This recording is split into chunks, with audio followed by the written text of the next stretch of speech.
Hi,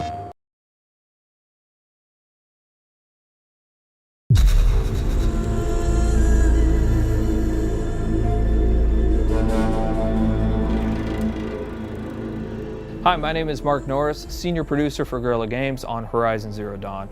And here we are, finally with Paris Games Week. We premiered Horizon Zero Dawn at E3, and at that time we only showed the behind closed doors to a number of the media members, but we've never shown it publicly. And finally, we are going to do that here today. One thing that you should know almost immediately is, yes, you can explore everything that you can see here, but we're on a quest. Now, we've hidden that quest UI and that quest interface, but one of those two tribes that you saw previously in the trailer, one of them has given you a quest, and it's a quest of critical importance. And that quest is to get a very specific resource. It's a resource from the canisters that you can find on the back of this herd that we call the grazers. Now, why do you need this resource? Why does this tribe need it? What is happening in this world? Those are still things that we're going to keep a mystery, but you will desperately need to retrieve this because it's a critical part of what's happening. As you're looking at this screen, for the very first time, you're going to notice some of our UI or our HUD elements. Now, the art on this isn't exactly final, but you can start to see how the game is really starting to creep into what we're doing. You can see in the top middle part of the screen that there is a compass. Now, we've hidden our quest markers and our quest objectives, and we'll talk about a quest here in just a moment, but you can see a compass certainly denotes an open world style of adventure. In the upper right-hand corner of the screen, what you can see is the very beginning of a level and an experience bar, so you can start to see the RPG elements start to seep in. In the lower left-hand corner of the screen, you can actually see our health bar. It's unusual, it's painted like an arrow. Some of the tribal influences are certainly coming into the UI and HUD, and even though the art's not final, you can expect that those tribal influences will stay.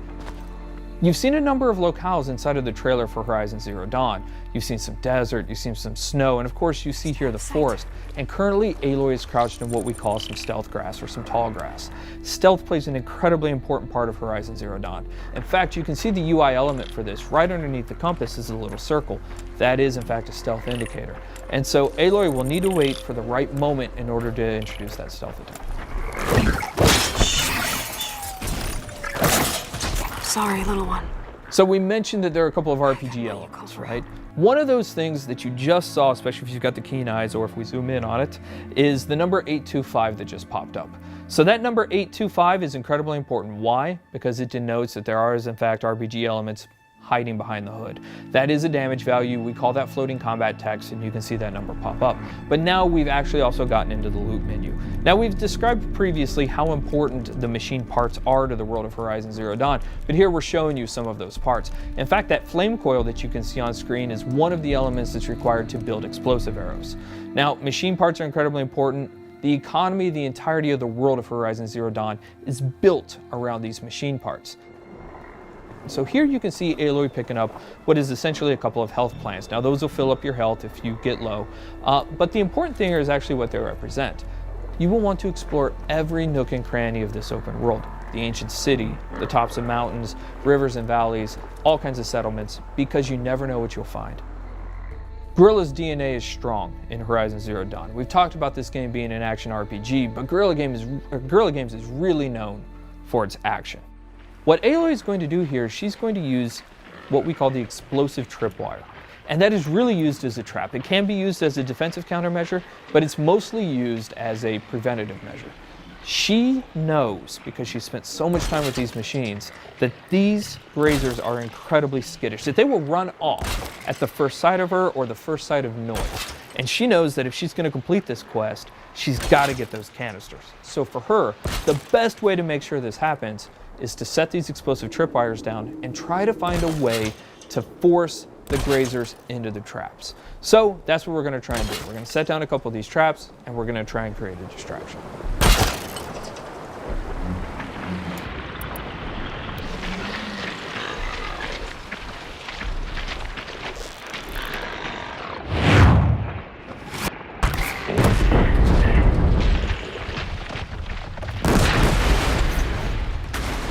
The machines in Horizon Zero Dawn do have herd-like activities. And here we have a species defending itself, these grazers allowing a couple of them to stick around to fight Aloy.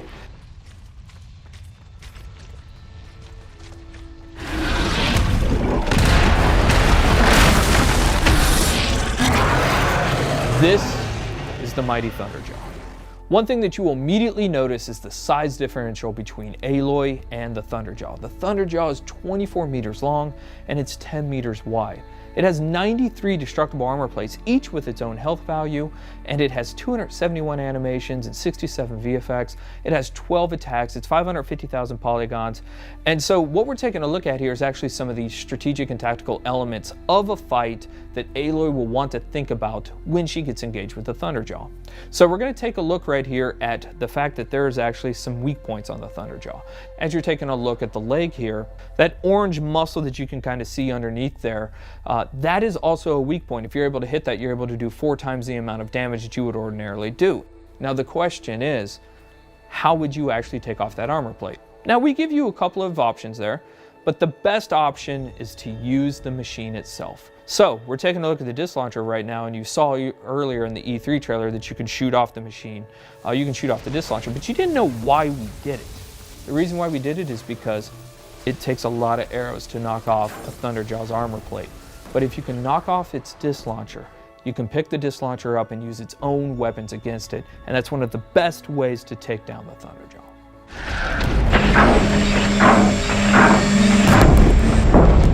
Fighting the Thunderjaw is an awe-inspiring experience. We talked previously about the fact that it has 12 attacks. A number of those attacks that you're seeing now you hadn't seen before. It's not that it has a tail swipe and a foot stomp and a little bit of a disc launcher attack. Shooting off those disc launchers is incredibly important for a second tactical reason. It has a 360-degree absolute assault with that disc launcher that makes it incredibly difficult for you to get anywhere close to it. So you're going to want to take off those disc launchers. But if you are, you'll notice now it still has a rail gun and a mouth laser. So this thing's serious. Even though it's previously damaged, it still has a huge amount of attacks. So what Aloy is going to try and do here is try to find a way to tie the machine down so that she gets a brief window to figure out her next move.